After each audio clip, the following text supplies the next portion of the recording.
It's percent poppy, you dig? So for today's trade, we got 50% on the SPX 6070 call, and it only took us 17 minutes. And it only cost me 150 bucks per contract. So in options trading, you see right here it says 1.50. Whatever number you see right here, you have to multiply that by 100. 1.50 times 100, $150. And right here, you see 2.25. This is where I sold it at. So I made $75 for every contract that I bought in this trade. In options, we don't care whether the stock goes up or down. We just want to pick the correct direction. Cause this means that the stock is bullish, meaning that the stock price is increasing. The reason why it's increasing because people are buying the stock. Puts mean it's bearish. That means it's going down. The reason why it's going down because people are selling the stock. So for this trade, I got calls, which means I believe the stock price is going to increase. When you're trading, you're looking at charts, use different indicators. Some of these indicators will help you determine what's your support and resistance. So let's look at these candles right here. When you see these three candles and then you see this order pie, this line, this indicator, since the candle is below this line, that means that this line serves as resistance or the ceiling. It's a chance that it's going to reject or come back down. It's going to impede the progress. In order for me to break through this resistance or ceiling, I need a lot of volume. Volume, of course, is the amount of shares bought or sold within a given time. So the length of the candle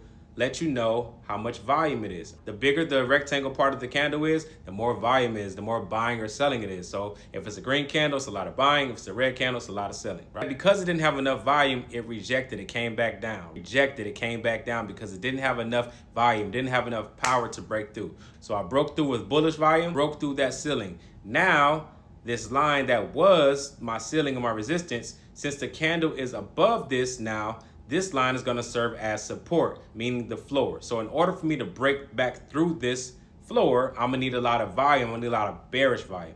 All right, so honestly, after this candle, this one, this would have probably been my best entry right here. I entered right here, but what happened? The bears instantly took over as soon as I entered. I didn't panic, right? Because I'm still following my plan. I have room all the way here to the pivot. My next resistance is here. I have enough space from here to here for me to make my money.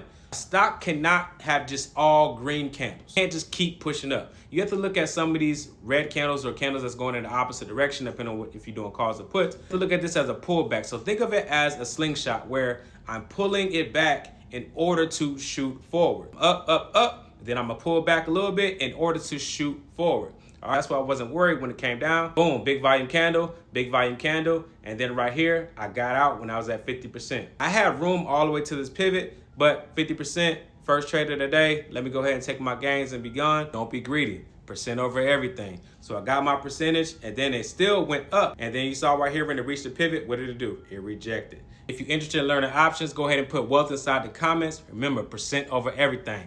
Let's get this money.